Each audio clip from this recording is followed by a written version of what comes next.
فاسألوا أهل الذكر إن كنتم لا تعلمون.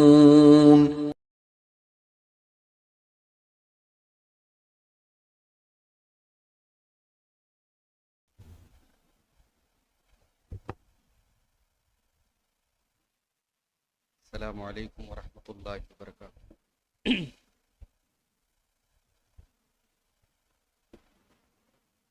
الحمد للہ نحمده ونستعینه ونستغفره ونعوذ باللہ من شرور انفسنا ومن سیئات اعمالنا،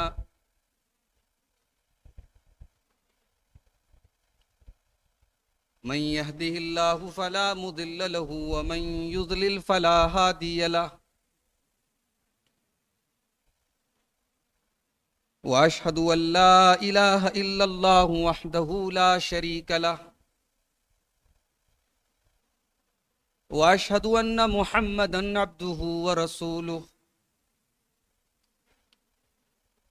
يا ايها الذين آمنوا اتقوا الله حق تقاته ولا تموتن الا وانتم مسلمون، يا ايها الناس اتقوا ربكم الذي خلقكم من نفس واحدة وخلق منها زوجها وبث منهما رجالا كثيرا ونساء، واتقوا الله الذي تساءلون به والأرحام إن الله كان عليكم رقيبا، يا أيها الذين آمنوا اتقوا الله وقولوا قولا سديدا يصلح لكم أعمالكم ويغفر لكم ذنوبكم، ومن يطع الله ورسوله فقد فاز فوزا عظيما. أما بعد فإن خير الحديث كتاب الله، وخير الهدي هدي محمد صلى الله عليه وسلم، وشر الأمور محدثاتها وكل محدثة بدعة، وكل بدعة ضلالة، وكل ضلالة في النار. اعوذ باللہ من الشیطان الرجیم، بسم اللہ الرحمن الرحیم. من عمل صالحا من ذکر او انثى وهو مؤمن فلنحيينه حیاة طیبة ولنجزینهم اجرهم بأحسن ما كانوا يعملون. صدر محترم، علماء کرام، محترم بزرگوں، نوجوان ساتھیوں اور میری پردہ نشین ماؤں اور بہنوں، کافی عرصے کے بعد بھیونڈی میں آپ حضرات سے روبرو ہونے کا موقع مل رہا ہے. اللہ کی توفیق سے اللہ کے اس گھر میں ہم اور آپ آج اس عظیم الشان پروگرام میں اکٹھا ہوئے ہیں. اللہ تعالی ہم سب کی اس حاضری کو قبول فرمائے اور علماء کرام کی باتوں پر ہم سب کو عمل کی بھی توفیق عطا فرمائے. آمین. مجھے جس عنوان کے تحت گفتگو کرنے کا حکم ملا ہے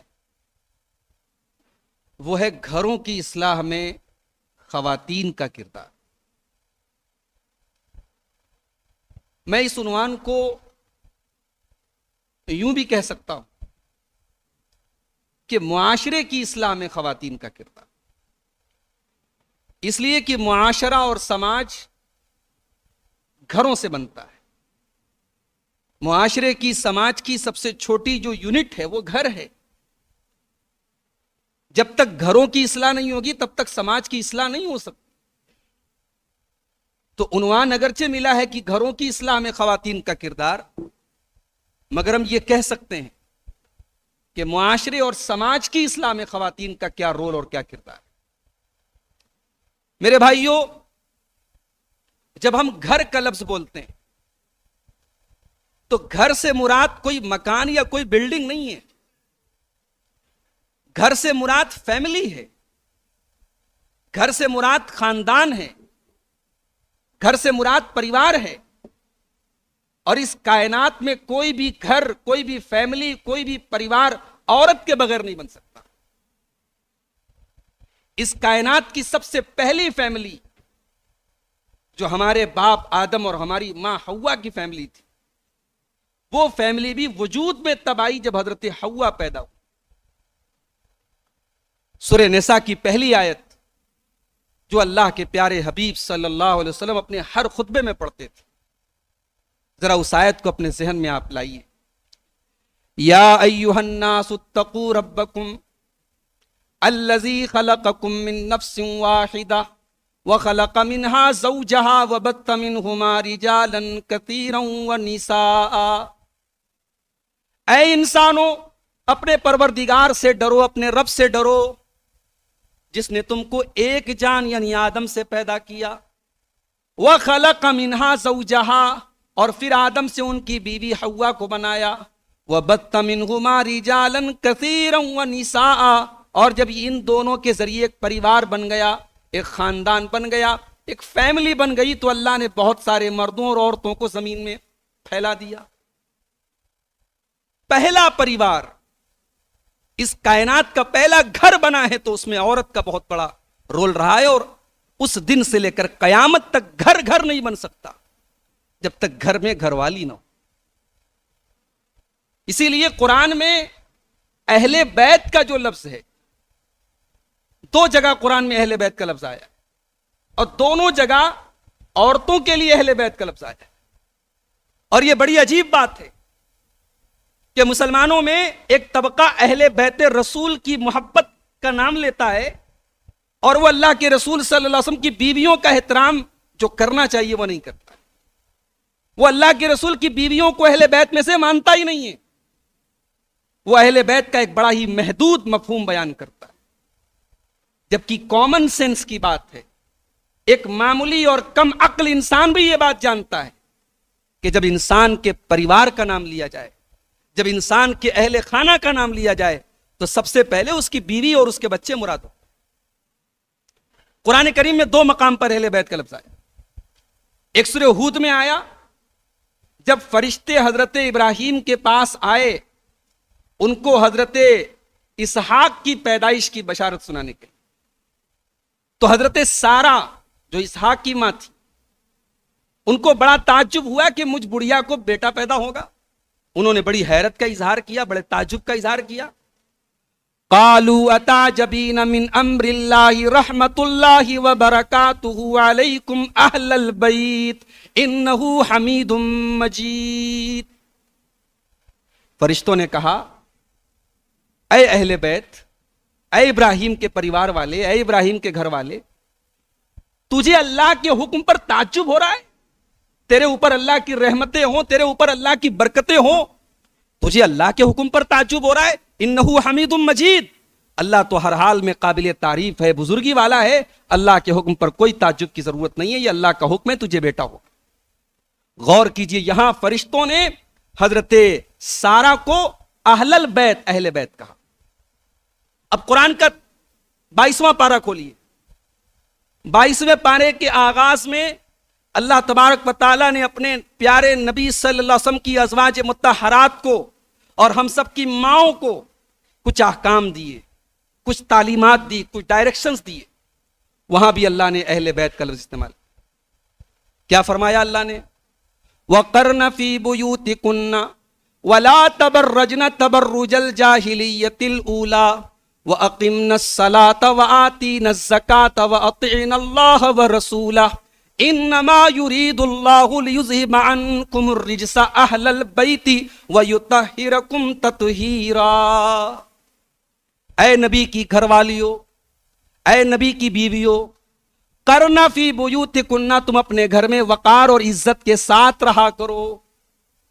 عورت جو ہے یہ چراغ خانہ ہے، یہ شمع محفل نہیں ہے.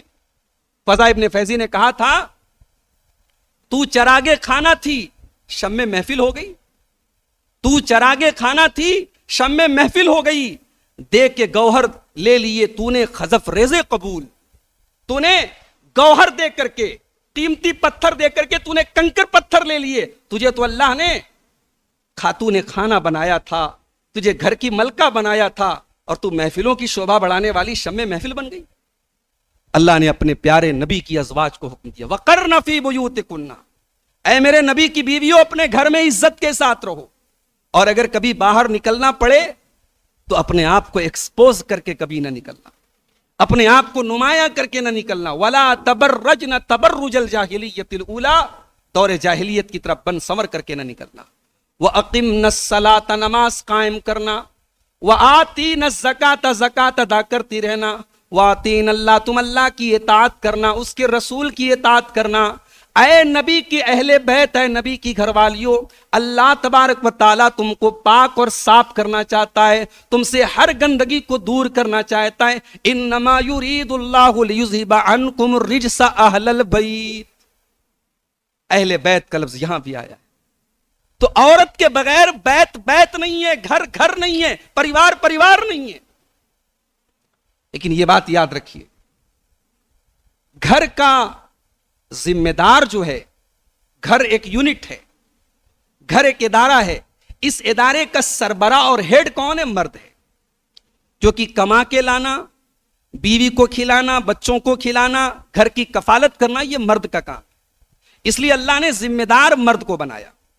الرجال قوامون علی النساء بما فضل اللہ بعضهم علی بعض وبما انفقوا من اموالهم.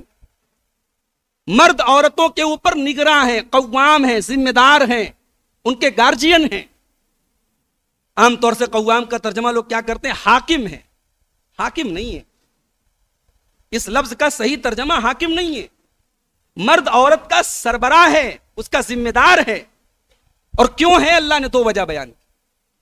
فرمایا کہ اللہ نے بعض کو بعض پر فضیلت دی ہے. بہت سارے کام ایسے ہیں جو مرد ہی کر سکتا ہے، عورت نہیں کر سکتی. اپنی عزت، اپنے گھر کا ڈیفنس کرنا، دفاع کرنا، ٹھیک ہے ہزاروں میں کوئی ایک عورت بڑی پہلوان بن جائے، بڑی طاقتور بن جائے، مگر یہ کام عورت کا نہیں ہے. اللہ نے فطری طور پر مرد کو طاقتور بنایا ہے. رات کو 12 بجے مرد بڑی آسانی سے سڑک پر اور کہیں سفر کر سکتا ہے، نکل سکتا ہے. عورت 10 بار سوچتی ہے، عورت کے گھر والے 10 بار سوچتے ہیں. فطری بات ہے. اس کا تعلق صرف اس سے نہیں کہ سماج کیسا ہے، عورت فطری طور پر مرد کے مقابلے میں کمزور ہے. اور دوسری چیز کیا ہے؟ وَبِمَا أَنفَقُوا مِنْ أَمْوَالِهِمْ، اللہ نے کمانے کی ذمہ داری مرد کو دی ہے. مرد کمائے گا اور بیوی کے اوپر خرچ کرے گا، مرد کمائے گا بیٹی کے اوپر خرچ کرے گا، مرد کمائے گا بہن کے اوپر خرچ کرے گا.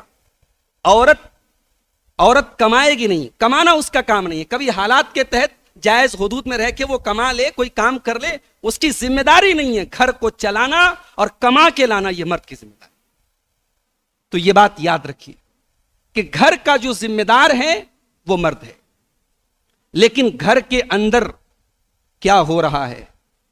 بچے ہیں، بچیاں ہیں، ان کی تربیت کا معاملہ ہے، گھر کے اندر بگاڑ ہے یا سدھار ہے، ان تمام چیزوں پر نظر رکھنا یہ عورت کا کام ہے. اللہ کے پیارے حبیب صلی اللہ علیہ وسلم فرماتے ہیں کلکم راع وکلکم مسئول عن رعیتہ، تم میں سے ہر انسان ذمہ دار ہے اور اس کی ذمہ داری کے بارے میں کل قیامت کے دن سوال کیا جائے گا. فالرجل راع علی اہل بیتہ، مرد اپنے اہل بیت کا، اپنے پریوار کا ذمہ دار ہے اور مرد سے اس کی ذمہ داری کے بارے میں پوچھا جائے گا. والمرأۃ راعیۃ علی بیتہا، اور عورت ذمہ دار ہے اپنے گھر کی. عورت اپنے گھر کی ذمہ دار ہے. بھئی شوہر یا مرد جو ہے وہ 24 گھنٹے گھر میں نہیں رہتا، وہ جاب میں ہے، وہ بزنس میں ہے، وہ بڑا محدود وقت گھر میں دیتا ہے. گھر میں 24 گھنٹے عورت رہتی ہے.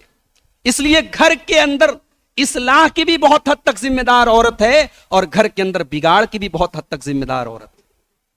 میرے عزیز بھائیوں، میری ماں اور بہنوں، آج آج عورتوں نے اپنے مقام کو نہیں سمجھا. یہ عورت اگر واقعی میں اپنے مقام کو سمجھ لے، اس سے بڑی دولت دنیا کی کوئی نہیں ہے، اس سے قیمتی متاع دنیا میں کوئی نہیں ہے. اللہ کے پیارے حبیب صلی اللہ علیہ وسلم سے حضرت عمر فاروق نے پوچھا، اے اللہ کے پیارے نبی، من ای المال نتخذ، اے اللہ کے نبی کون سے مال کو ہمیں اسٹور کرنا چاہیے، کون سے مال کو ہمیں خزانہ بنانا چاہیے، ہمیں کہاں انویسٹمنٹ کرنا چاہیے، کون سا مال ہمیں اپنے پاس اکٹھا کرنا چاہیے. اللہ کے پیارے نبی نے فرمایا کہ 3 چیزوں کو اپنا خزانہ بنا لو، 3 چیزوں کو اپنا انویسٹمنٹ بنا لو، 3 چیزوں کو اسٹور کرو. لیتخذ احدکم قلبا شاکرا ولسانا ذاکرا وزوجتا مؤمنتا تعینہ علی امر الاخرہ. آپ نے فرمایا کہ یا تو اگر تمہیں خزانہ بنانا ہے تو قلب شاکر اپنے اندر پیدا کرو، اپنے سینے میں ایک ایسا دل پیدا کرو جو اللہ کا شکر ادا کرنے والا ہو. اور اللہ کا شکر یہ نہیں ہے کہ جب آپ خوشحال ہیں تب آپ اللہ کا شکر ادا کریں، جب تندرستی ہے تب آپ اللہ کا شکر ادا کریں. اللہ کا شکر ہے کہ ہر حال میں آپ اللہ کا شکر کریں، ہر حال میں آپ کا دل شکر سے لبریز ہو. آپ خوشحال ہیں تب بھی اور تنگ دست ہیں تب بھی، آپ پریشانی میں ہیں تب بھی اور آسانی میں ہیں تب بھی، قلبا شاکرا، آپ کے سینے میں ایک ایسا دل ہو جو اللہ کا شکر ادا کرے. وَلِسَانًا ذَاكِرًا، اور اپنے منہ کے اندر ایسی زبان پیدا کرو جو اللہ کا ذکر کرنے والی، اللہ کو یاد کرنے والی ہو. وَزَوْجَةً مُؤْمِنَةً تُعِينُهُ عَلَىٰ أَمْرِ الْآخِرَةِ، اور تمہارے گھر میں ایسی بیوی ہو، ایسی ایمان والی بیوی ہو، ایسی نیک بیوی ہو جو آخرت کے کاموں میں تمہاری مدد کرے. ایسی بیوی اگر تمہارے گھر میں ہے، اس سے بڑی دولت کوئی نہیں، اس سے بڑا خزانہ کوئی نہیں. میرے عزیز بھائیوں، آج گھروں میں جو بگاڑ ہے، کبھی آپ نظر اٹھا کے دیکھیں کہ یہ بگاڑ کیوں ہیں، یہ بے برکتی کیوں ہے، یہ جھگڑے کیوں ہیں. کہیں نہ کہیں بہت حد تک عورت اس کی ذمہ دار ہے. عورت کے مختلف روپ آپ دیکھیے. عورت بیوی ہے، بیوی کا کام کیا ہے؟ بیوی اگر چاہے تو شوہر کو وہ سکون دے دے کہ شوہر دنیا کے سارے غم اپنے گھر میں آ کے بھول جائے. اور یہی ایک بہترین بیوی کی پہچان بھی ہے. اللہ کے پیارے حبیب سے پوچھا گیا، ای النساء خیر، اے اللہ کے نبی کون سی عورت سب سے بہترین عورت ہے؟ آپ نے فرمایا، التی تسرہ اذا نظر، جب شوہر دیکھے تو خوش ہو جائے، جب شوہر اپنی بیوی کو دیکھے تو خوش ہو جائے، زمانے کا غم بھول جائے، زمانے کی تکلیفیں بھول جائے. بیوی کا مسکراتا ہوا چہرہ اس کے غموں پر مرہم رکھ دے. التی تسرہ اذا نظر وتطیعہ اذا امر، اور شوہر جب کوئی حکم دے تو بیوی مانے. ولا تخالفہ فی نفسہا ومالہ بما یکرہ، اور شوہر کے مال کے سلسلے میں اور اپنی عزت و آبرو کے سلسلے میں شوہر کی مخالفت نہ کرے. یہ ایک بہترین بیوی کی پہچان ہے. اب بتاؤ، جس گھر میں ایسی بیوی ہو کہ شوہر بیچارہ کاروبار کی ٹینشن لے کے اور زمانے کی تکلیفیں لے کر کے جب گھر پہنچتا ہے تو بجائے اس کے کہ گھر میں اس کے غموں کو کوئی دور کرنے والا ہو، وہاں شکایتوں کا ایک پٹارا اس کے سامنے کھول دیا جاتا ہے. اس کے سامنے مختلف دنیا بھر کی کتھائیں اور دنیا بھر کی چیزیں اس کے سامنے جب بیان کی جاتی ہیں، ظاہر ہے اس گھر میں سکون کہاں سے آئے گا میرے بھائی. ایک عورت بیوی کے ہونے کی حیثیت سے اگر چاہے تو اپنے شوہر کو سکون بھی دے سکتی ہے، اور چاہے تو اپنے شوہر کی زندگی کا سکون چھین بھی سکتی ہے. ایک بیوی کا اصل مقصد ہے اپنے شوہر کو سکون دینا. شوہر کا بھی کام ہے کہ بیوی کو سکون دے، اسی لیے اللہ نے دونوں کو لباس قرار دیا. ہن لباس لکم، لباس ہم وہی پہنتے جو کمفرٹیبل ہو، ہم لباس وہی پہنتے جو موسم کے مطابق ہو. ایسا تو نہیں ہے کہ ہم گرمی میں جو ہے وولن کپڑا پہنتے ہیں، ایسا تو نہیں ہے کہ ہم جاڑے میں کاٹن پہنتے ہیں. ہم وہ کپڑا پہنتے، وہ لباس پہنتے جو ہمیں موسم کے حساب سے، حالات کے اعتبار سے ہمارے مطابق ہو. اللہ نے کتنی پیاری تعبیر استعمال کی اس رشتے کے بارے میں. ہن لباس لکم وانتم لباس لہن، کہ تمہاری بیویاں تمہارے لیے لباس ہیں. اور لباس کا ایک اور کام بھی ہوتا ہے میرے بھائیو. لباس ہمیں مزین کرتا ہے، لباس ہمیں اٹریکٹیو بناتا ہے، لباس ہمیں زینت دیتا ہے. مرد کی زندگی میں عورت زینت ہے، عورت کی زندگی میں اس کا شوہر زینت ہے. علامہ اقبال نے کہا نا، وجود زن سے ہے تصویر کائنات میں رنگ. اس کائنات سے اگر عورت کو نکال دیا جائے تو یہ کائنات بلیک اینڈ وائٹ ہو جائے. اس کائنات کی تصویر میں رنگ ہے عورت سے. ایک شادی شدہ انسان کی زندگی میں اس کی بیوی رنگ ڈال بھی سکتی ہے اور اس کی زندگی کے رنگ کو چھین بھی سکتی ہے. وہ چاہے تو لباس بن جائے وہ لباس جو کمفرٹیبل ہو, جو سکون پہنچاتا ہو, اور چاہے تو وہ لباس بن جائے جسے آدمی اتارنے کے لیے بے چین ہو جائے. تو بیوی چاہے تو گھر بنا سکتی ہے اور چاہے تو گھر بگاڑ بھی سکتی ہے. آپ جانتے ہیں میاں بیوی کے رشتے کو اللہ نے اپنی نشانی قرار دیا ہے. آج ہمارے ہاں لو میرج کا کانسیپٹ بڑا تیزی سے پروان چڑھ رہا ہے. بہت سارے معاشروں میں آج یہ اس کانسیپٹ کو پروموٹ کیا جا رہا ہے کہ بھئی شادی زندگی بھر کا رشتہ ہے, زندگی گزارنا ہے, ماں باپ نے جس کے پلے باندھ دیا ہم کیوں بچ جائیں, ہم پہلے ایک دوسرے کو سمجھیں گے اس کے بعد ہم شادی کریں گے. آج کل یہ کانسیپٹ چل رہا ہے. بڑے بڑے شہروں میں مرد اور عورت بغیر شادی کے ساتھ میں 1 سال 2 سال رہتے ہیں, پھر سمجھ میں آیا تو ساتھ آگے بڑھے گا ورنہ ایک دوسرے کو چھوڑ دیتے ہیں. میرے بھائی, یہ جو نکاح کا بندھن ہے, یہ جو رشتہ ہے, جو مولوی صاحب قاضی صاحب قرآن کی آیتیں پڑھ کر کے دلہے میاں کو قبول کرواتے ہیں نا, اس قبولیت میں اللہ نے قبولیت رکھی. یہ اللہ کے کلام کے ذریعے بیوی آپ کے لیے حلال ہوتی ہے. اس رشتے کو بنانے والا اللہ ہے اور اس رشتے میں محبت پیدا کرنے والا بھی اللہ ہے. اللہ نے سورہ روم میں میاں بیوی کے اس رشتے کو اپنی بہت بڑی نشانی قرار دیا. اللہ نے فرمایا وَمِنْ آيَاتِهِ أَنْ خَلَقَ لَكُم مِّنْ أَنفُسِكُمْ أَزْوَاجًا لِتَسْكُنُوا إِلَيْهَا وَجَعَلَ بَيْنَكُم مَّوَدَّةً وَرَحْمَةً. میرے بندو, اللہ تعالیٰ کی بہت بڑی نشانی یہ بھی ہے کہ اس نے تمہارے لیے تمہاری بیویوں کو بنایا تاکہ تم ان سے سکون حاصل کرو. وَجَعَلَ بَيْنَكُم مَّوَدَّةً وَرَحْمَةً, اور اللہ نے میاں بیوی کے درمیان بڑی محبت پیدا کر دی, بڑی رحمت پیدا کر دی. محبت پیدا کر دی, رحمت پیدا کر دی. وہ رحمت, وہ محبت جو خون کے رشتوں میں نہیں پائی جاتی. نکاح کا بندھن ہوتا ہے, شوہر اپنی بیوی پر جان چھڑکتا ہے, بیوی اپنے شوہر کے لیے جان دیتی ہے. ایک دوسرے کو دیکھے بغیر چین نہیں ملتا. یہ محبت, یہ رحمت, یہ بے قراری اللہ نے پیدا کی ہے. یہ لو میرج سے یہ محبت نہیں پیدا ہوتی. یہ گھروں سے بھاگ کر کے یہ محبت نہیں پیدا ہو سکتی. یہ کورٹ میرج کے ذریعے محبت نہیں پیدا ہو سکتی. یہ رب کے کلام کی بدولت, یہ رب کے حکم کی بدولت یہ محبت پیدا ہوتی. تو یہ محبت اگر صحیح طریقے سے برقرار رہے, بیوی اپنی ذمہ داریوں کو سمجھے, شوہر اپنی ذمہ داریوں کو سمجھے, تو یہ رشتہ یہ ایک دوسرے کے لیے لباس بن سکتا ہے. اور اگر بیوی اپنی بیوی ہونے کی حیثیت کو بھول جائے, شوہر کے اوپر راج کرنے کی کوشش کرے, شوہر کو اپنے اشاروں پر نچانے کی کوشش چلے, یاد رکھیے وہ گھر جہنم بن جاتا ہے. وہ گھر جہنم کی جیتی جاگتی تصویر بن جاتا ہے. جن گھروں میں بیویاں اپنے کردار کو بھول جاتی ہیں, تو گھروں کی اصلاح کے لیے ضروری ہے کہ بیوی ایک بیوی ہونے کی حیثیت سے اپنے کردار کو سمجھے. اور پیارے نبی کی بیویوں میں وہ کردار آپ دیکھیے. اللہ کے پیارے نبی کی بیویاں, میری مائیں بہنیں اگر سن رہی ہیں, میری آواز پہنچ رہی ہے, میں آپ سے گزارش کرتا ہوں کہ آپ ازواج مطہرات کی سیرت کا مطالعہ کریں. اللہ کے نبی کی بیویوں کی سیرت کو پڑھیں.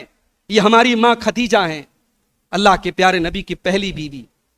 جب اللہ کے نبی کے اوپر قرآن کی پہلی وحی نازل ہوتی ہے, آپ گھبرائے ہوئے گھر آتے ہیں, گھبرائے گھر آتے ہیں. اور بخاری کے الفاظ ہیں, آپ نے جب حضرت خدیجہ کو اپنی پورا واقعہ سنایا اور آپ نے کہا لقد خشیت علی نفسی, اے خدیجہ مجھے اپنی جان کا ڈر ہے, مجھے ڈر ہے کہیں میں ہلاک نہ ہو جاؤں. ضرورت تھی کہ شوہر کو اس نازک موڑ پر تسلی دی جائے, ضرورت تھی کہ شوہر کے غم کو دور کیا جائے, ضرورت تھی کہ شوہر کے کندھے پر یہ جو بوجھ ہے اس کو آسان اور ہلکا بنایا جائے. میں قربان جاؤں اپنی ماں خدیجہ کے اوپر, کیا الفاظ انہوں نے استعمال کیے, کیا تعبیر استعمال کی. دنیا کے ادیبوں کا ادب وہاں پر ختم ہو جاتا ہے, دنیا کے زبان دانوں کی زبان وہاں ختم ہو جاتی ہے. اما خدیجہ نے کہا کلا واللہ ما یخزیک اللہ ابدا, اللہ کی قسم میرے سرتاج, اللہ آپ کو کبھی رسوا نہیں کرے, اللہ آپ کو کبھی ذلیل نہیں کرے گا. انک لتصل الرحم, ارے آپ تو رشتہ داروں کے ساتھ رشتہ جوڑتے ہیں. وتکسب المعدوم, آپ تو بیکاروں کو کام دلاتے ہیں. وتقری الضیف, آپ تو مہمانوں کی مہمان نوازی کرتے ہیں. وتعین علی نوائب الحق, آپ تو بے سہاروں کے سہارا ہیں, آپ تو یتیموں غریبوں کے ملجا و ماوا ہیں. اللہ آپ کو کبھی ذلیل نہیں کرے گا. اگر یہ ذمہ داری آپ کے کندھوں پر اللہ نے ڈالی ہے تو پورا بھی وہی کروائے گا. اللہ اکبر. اما خدیجہ کے الفاظ پیارے نبی کے سینے پر ٹھنڈے ہیں میرے پیارے بھائیوں, اور اللہ کے پیارے نبی کو صبر و سکون مل جاتا ہے. یہ ایک بیوی کا کردار ہے. یہ ایک بیوی کا کردار ہے. ایسا نہیں ہے کہ اس رشتے میں کبھی نہ اتفاقی نہیں آتی, کبھی گھر میں جھگڑے نہیں ہوتے, کبھی شوہر اور بیوی کے درمیان ناچاکی نہیں ہوتی.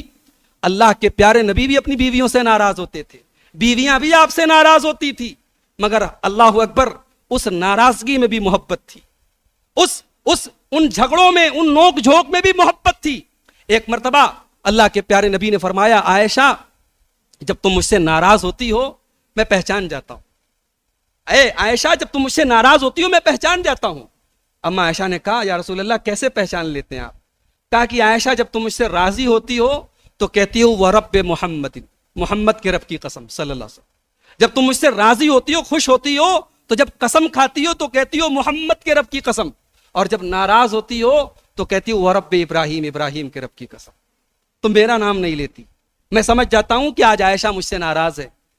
اما عائشہ نے کیا پیارا جواب دیا, کہا کہ اے اللہ کے نبی ما احجر الا اسمک, اے اللہ کے نبی اگر غصے میں کبھی میں ایسا کرتی بھی ہوں تو آپ کبھی یہ نہ سوچے کہ میں آپ کو چھوڑ دیتی ہوں. بظاہر آپ کا نام چھوڑ دیتی ہوں لیکن آپ کو نہیں چھوڑ سکتی, آپ سے جدائی کا تصور میں نہیں کر سکتی. یہ ہوتی ہے ایک بیوی کی محبت. میری پیاری ماں بہنوں, آج گھروں میں بگاڑ کی بہت بڑی وجہ ہے کہ آج عورتیں اپنے شوق اور اپنے سنگار اور اپنے بہت سارے فاضل شوق کے لیے شوہروں کو آمادہ کرتی ہیں کہ وہ غلط راستے اپنائیں. شوہر کی حلال کمائی ان کے لیے ناکافی ثابت ہوتی ہے. ان کے شوق کے لیے اور ان کے بہت ساری ڈیمانڈ کو پورا کرنے کے لیے شوہر کی کمائی ناکافی ثابت ہوتی ہے, تو وہ شوہر کو مجبور کرتی ہے کہ وہ حرام راستہ اپنائے. میری پیاری ماں بہنوں, گھر کی اصلاح کے لیے ضروری ہے کہ ایک عورت اپنے اندر صبر و قناعت کا جذبہ پیدا کرے. شوہر اگر حلال طریقے سے پیسہ کما رہا ہے, بیوی کے جائز شوق پورے کر رہا ہے, تو بیوی اس پر قناعت کرے اور بہتری کی کوشش کرے اور بہتری کی دعا کرے, مگر شوہر کو کبھی غلط ٹریک پر نہ ڈالے.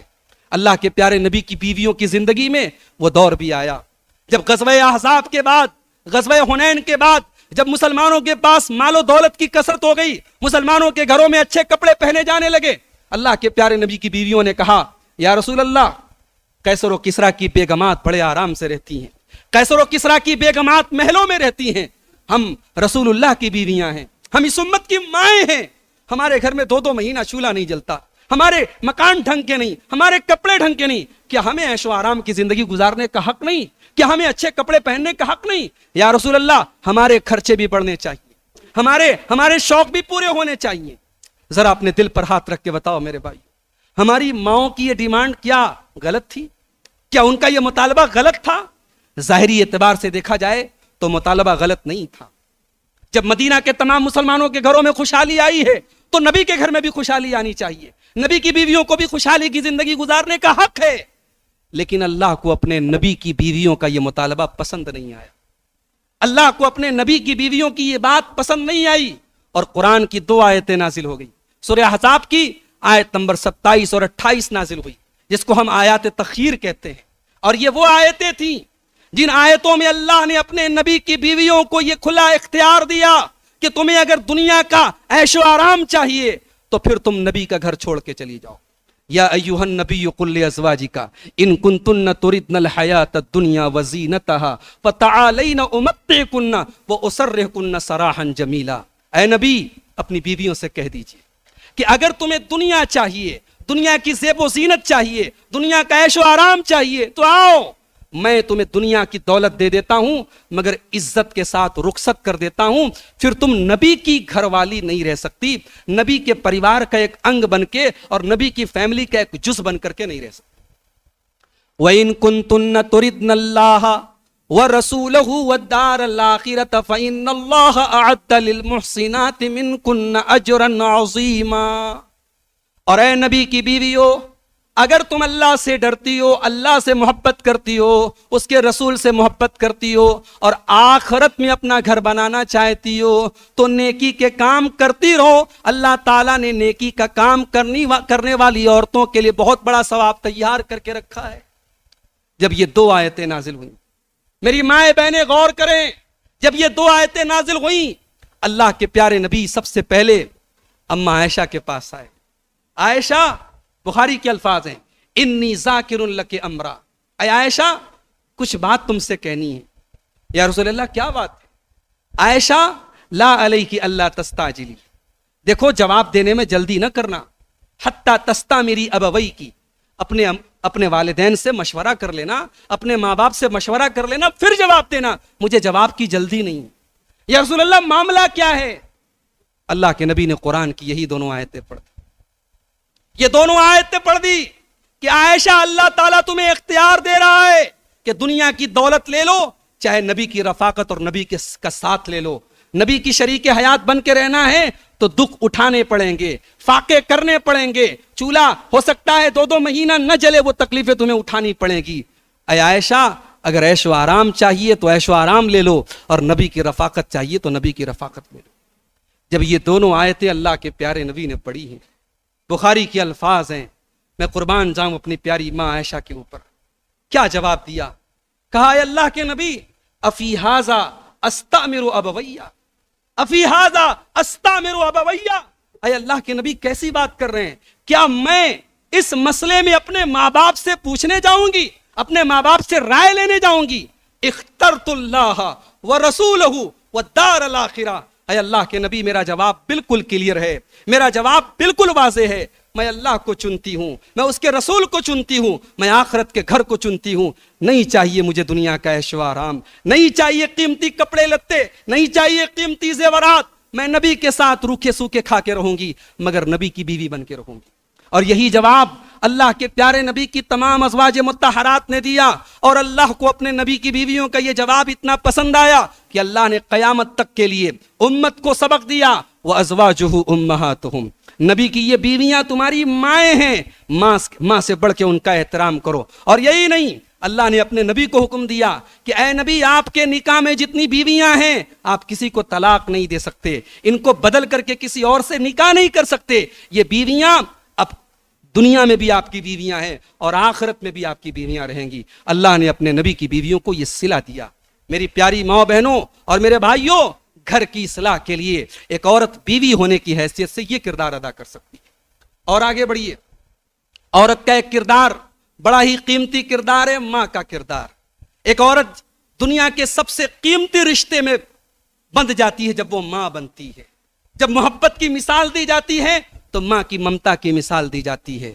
مگر میرے بھائیو ایک بات یاد رکھو کہ یہ ماں، اس کے سیرت اور اس کے اخلاق اور اس کے کردار کا بڑا گہرا اثر اس کے بچوں پر پڑتا ہے۔ عربی کا ایک شاعر کہتا ہے الام مدرسۃ اذا اعددتها اعددت شعبا طیب الاعراق، ماں تو اپنے آپ میں ایک اسکول ہوتی ہے، ماں تو اپنے آپ میں ایک مدرسہ ہوتی ہے۔ اگر آپ نے سماج کو ایک اچھی ماں دے دیا، آپ نے ایک اچھی نسل دے دیا سماج کو۔ ہم نے تاریخ میں ایسی ماؤں کو بھی دیکھا ہے، اللہ اکبر، ہم نے اسماعیل کی ماں کو دیکھا ہے، ہم نے اسماعیل کی ماں کو دیکھا ہے کہ جب بے آب ہو گیا سرزمین میں، ابراہیم اپنی بیوی ہاجرہ کو اور اپنے لخت جگر اسماعیل کو چھوڑ کے جا رہے تھے تو اللہ کے اس بندی نے پلٹ کے صرف اتنا پوچھا تھا اللہ امرک بہذا، اے میرے سرتاج کیا یہ اللہ کا حکم ہے، کیا یہ اللہ کا فرمان ہے؟ اور جب حضرت ابراہیم نے کہا کہ ہاں یہ اللہ کا فرمان ہے، دنیا کہتی ہے کہ عورت بڑی کمزور ہوتی ہے، دنیا کہتی ہے عورت بڑی نازک ہوتی ہے، میں کہتا ہوں کہ آؤ ذرا ہاجرہ کا کردار دیکھ لو۔ دنیا میں ایسی بھی طاقتور عورتیں ہوتی ہیں، ایمان کی طاقت جب عورت کے اندر پیدا ہو جائے، بڑے بڑے پہاڑ اس عورت کے ایمان کے آگے ٹھہر نہیں سکتے۔ میری ماں ہاجرہ نے، اسماعیل کی ماں ہاجرہ نے کیا جواب دیا تھا اپنے شوہر کو؟ کہا اگر یہ اللہ کا حکم ہے ٹھیک ہے، یہ بے آب ہو گیا سرزمین ہے، یہ تھوڑا سا پانی ہے، یہ چند کھجوریں ہیں، ایک ماں ہے، ایک دودھ پیتا بچہ ہے، لیکن جائیے اذن لا یضیعن اللہ ابدا، اللہ ہمیں برباد نہیں کرے گا، اللہ ہمیں ختم نہیں کرے گا۔ اگر اللہ کا حکم ہے، مجھے اللہ کی ذات پر یقین ہے۔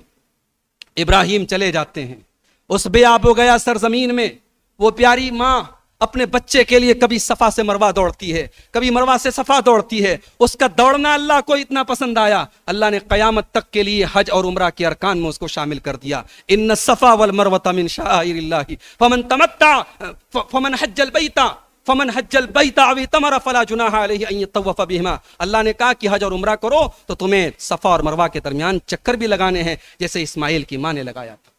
ابراہیم فلسطین میں رہتے ہیں، اسماعیل اپنی ماں کی آغوش میں پلتے بڑھتے ہیں مکہ کی سرزمین پر۔ اسماعیل جوان ہو جاتے ہیں،